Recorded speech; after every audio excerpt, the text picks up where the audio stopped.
Dahil hindi pa 100% itong si Benny Boatwright, yung gustong kuning import ng San Miguel Beer, ano nga ba ang posibilidad na subukan nilang kunin itong si Terence Jones na dating naglalaro dito sa TNT Tropang Giga?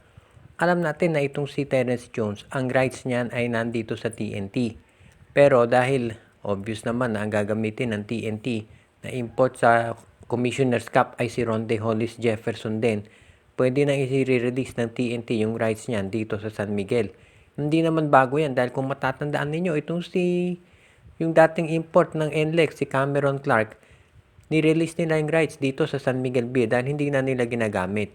So since obvious naman na ang magiging resident import ng TNT ay si Ronde Hollis Jefferson, hindi na nila kailangan itong si Terence Jones.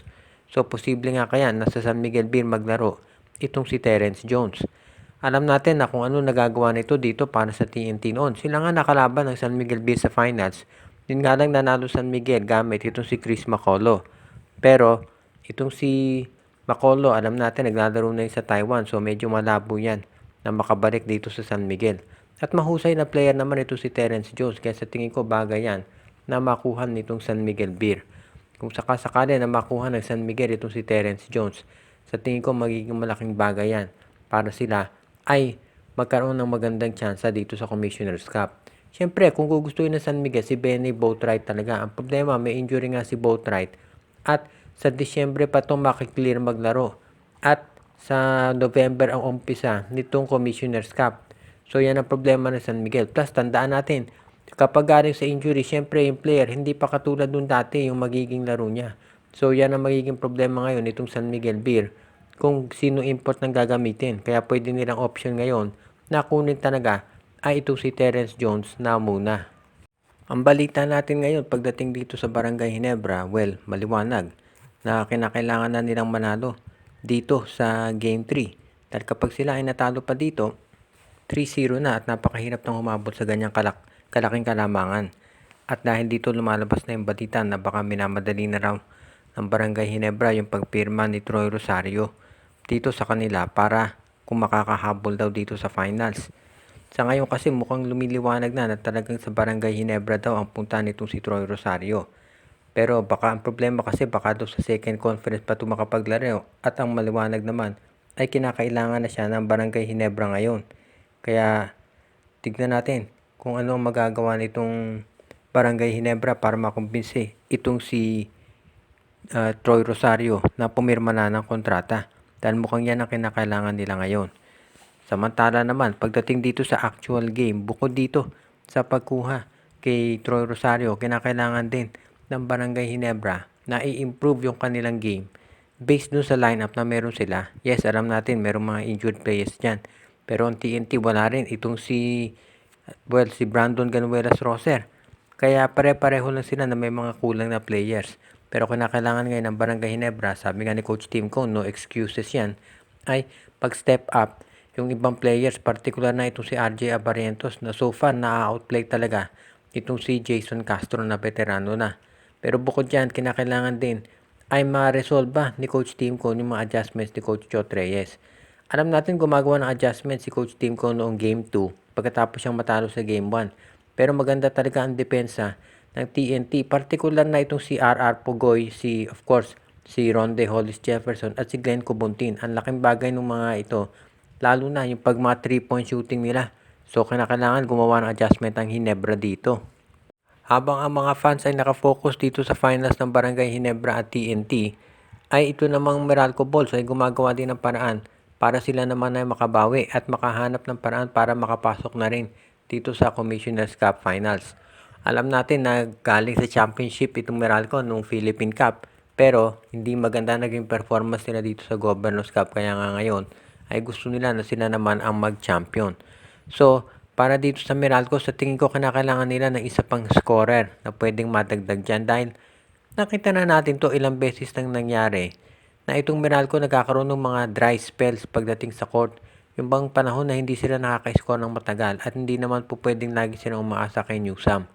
Sa tingin ko bagay na madagdag dito sa Meralco Bulls itong si Jordan Heading. Dahil ito isang proven scorer na sa international basketball. At kung ito yung maglalaro dito sa Meralco Bolts. Magiging magandang kapartner yan ni Chris Newsome. Ang problema lang ng Meralco, itong si Jordan Heading, yung rights niyan ay nandito sa Terra Firma Jeep. So kung kukunin nila yan, kinakailangan makipag-negotiate sila dito sa Terra Firma. At alam natin na itong Terra Firma ay sa SMC din yan.